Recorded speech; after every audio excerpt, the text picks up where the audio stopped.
So there we have it, half-time in our game against Arsenal in the WSL, and what a half it was indeed. Manchester City 2, Arsenal 0 here alongside me in the Matchday live studio. Absolute pleasure to have Laura Bassett, Izzy Christiansen and Karen Bardsley. KB, we wanted a reaction from that midweek game, and boy, did we get it. Oh, and how? Yeah, absolutely. Oh, my goodness. No, that was phenomenal. I really enjoyed that. I mean, it looks to me as though City have executed their game plan exquisitely and put the pressure right on Arsenal. And you could see that Arsenal are making really uncharacteristic mistakes all over the pitch and forcing those turnovers and transitions in really dangerous areas for Man City. And, I mean, we were just gobsmacked at how many opportunities that City had at Arsenal's expense, obviously. But the fact that it's only 2-0 is...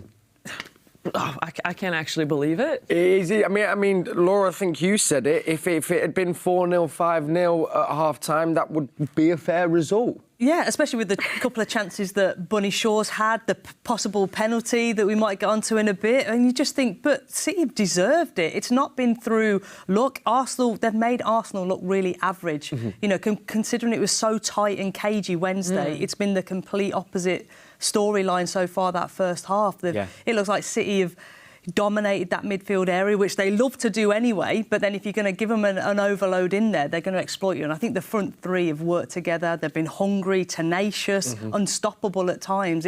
Look, I'm sure they didn't want that first half, right? Because how do you keep that level up? That's the challenge now that Gareth Taylor's going to set to his players. Yeah, to hopefully continue that into the second half. Izzy, what did you notice that was different maybe to City's performance in the week? Was there anything that stood out in particular for you that you saw was like, all right, that wasn't there on show in the middle of the week? Yeah, I think, I said before the game, I'd like to see City take a few more risks. And I think we pinned a lot on Hasegawa at the start of the game. If she's functioning, City will function. She's been very good, but uncharacteristically, she's given the ball away a few times. But you know what that tells me is that she's actually taking risks, playing forward passes. And I think City have been ruthless in that final third. Arsenal's change of formation has actually ended up, you know, shooting themselves in the foot a bit because it's narrowed City's front three. And City's front three look frightening on the counter-attack. And Arsenal, you know, they're suffocated at the moment. They can't deal with it. I don't know what will be going on in that dressing room at half-time, but Jonas is going to have to come up with a worldy team talk to get his team back in the game for Arsenal. But now City have been frightening, and like Laura said, it should be, you know, if you're being really cynical, it should be 5-0 up. Yeah, absolutely. And we're going to get into all those chances, but we came out the blocks quick, as you said there. And, I mean, it was a beautifully worked goal, 4 minutes in. Oh, yeah. I mean, Hemp there with the finish. But talk us through the goal. What a start.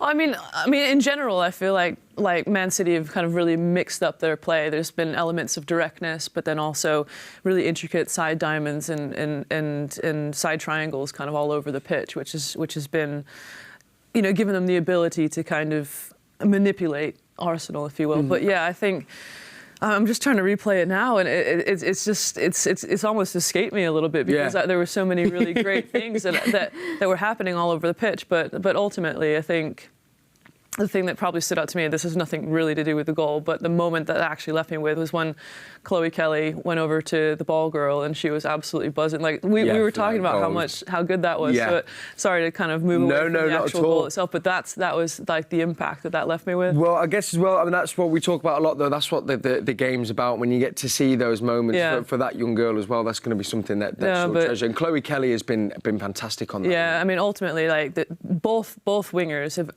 just, I don't know, been delivering exceptional crosses into the box.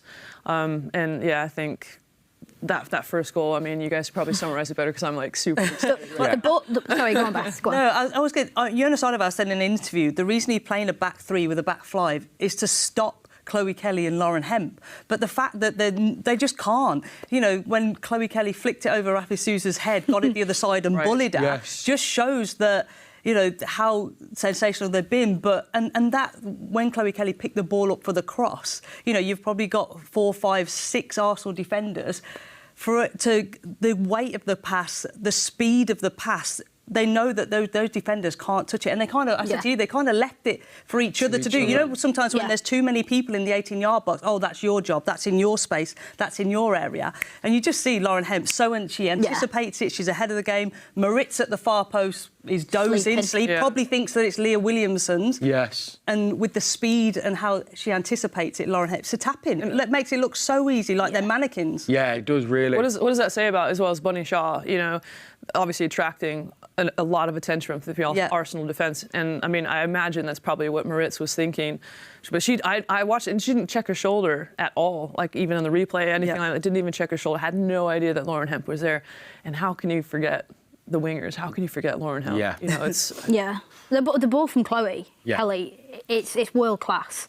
The ball across, we call it corridor of uncertainty, don't we? Goalkeepers, don't I go for it? Yeah. Defenders, like Bass said, little touch and it's an own goal. Yes. It's just a perfectly sort of put ball across the 6-yard line. The shape is lovely, isn't it? Yeah, it's sort of bent around the defenders, and then winger to winger, goal and assist, and then obviously Chloe then getting herself on the score sheet after that. It's a good day for her. It really is indeed. And before all that, there was some chances. The penalty I wanted to mention. Now, at first, there wasn't many appeals really from anyone on the pitch, and then the more we saw the replay, I mean, is it a penalty for you? Yeah, it is. I think Arsenal have struggled to play out from the back, whether Zinsberger doesn't really know, whether it seems like Wubben is the central of the three, and so it goes through her a lot, and she seems indecisive. She wants to travel with the ball and have too many touches, but she just, Bunny Shaw, they're doing so well just to stifle her and read her. That's what makes it predictable. But on that occasion, Wubben let it come across her body,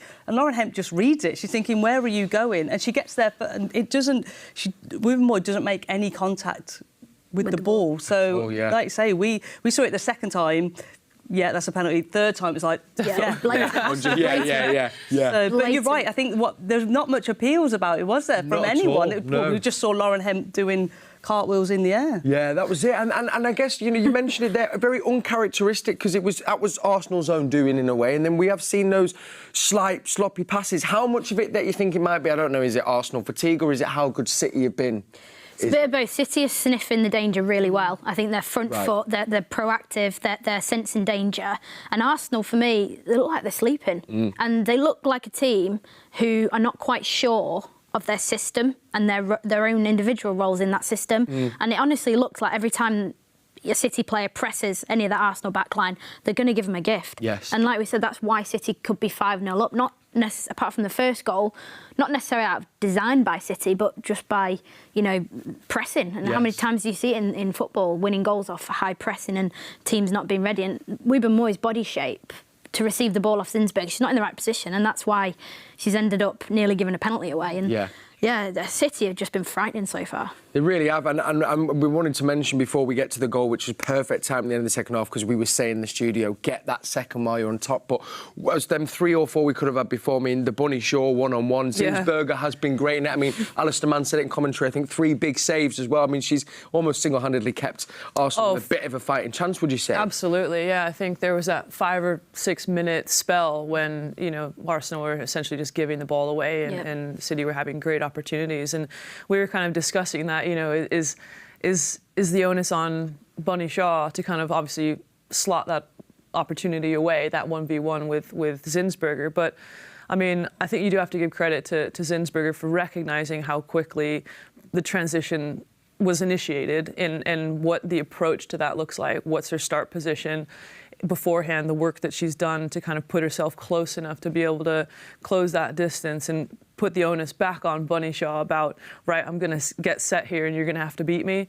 I was quite surprised that she decided from, I think, Bassett, you may have mentioned it, around the type of whip and the power, perhaps it was Izzy, like, that she wanted to try and put on that strike.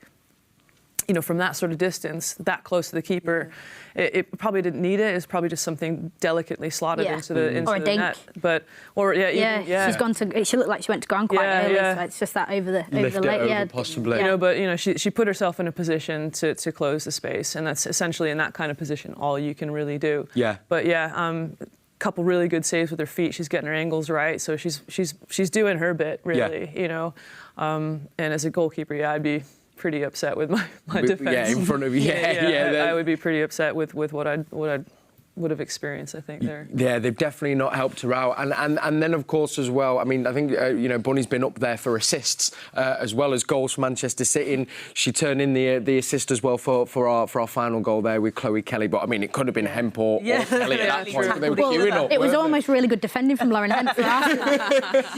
Don't think Chloe would have been too happy if Hempo had blocked her open net. I think we must give credit to Bunny Shaw. That's a sign of a world-class striker. Look, she has missed a couple of big chances, and she knows that she should have done better and could have put the game to bed a lot earlier. Not that I'm not saying it's to bed now, but put that gap. So, but the sign that she's still willing to get on the ball and assist, and she's still going to make those threats. Constantly be if you can't score yourself, keep assisting. That's the mentality that you're not still thinking about what you should have done. That easy chance that you should have buried to put your team further ahead. So, but it was good disguise.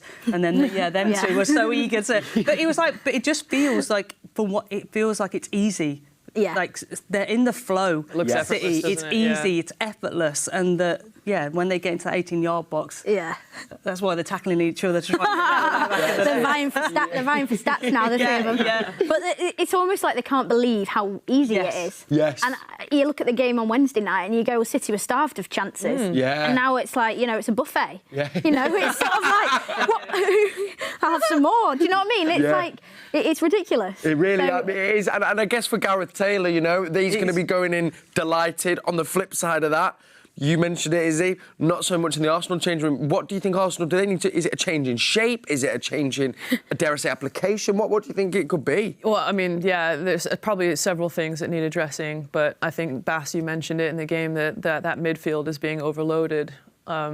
The Arsenal midfield is being overloaded, and Bunny's being quite clever about her positioning. Like sometimes we usually see her quite high and threatening the back line, but she's dropped in a little bit and kind of again created that extra body in that midfield. And we saw Leah Williams come inside a few times to try and provide a solution. So I imagine we'll probably see some substitutions in the second half. But probably they were still getting some joy, especially out wide. I think Ford was getting in a few times.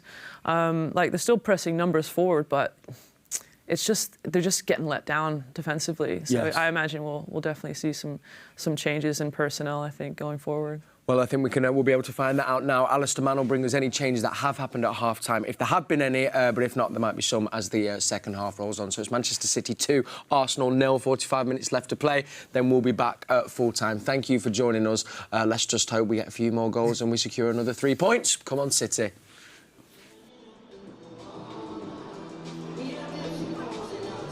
Thank you, Kel. Welcome back to the City Football Academy, where City lead by 2 goals to 0. To put this scoreline into perspective, Arsenal hadn't conceded a goal in their previous 4 matches, and indeed hadn't conceded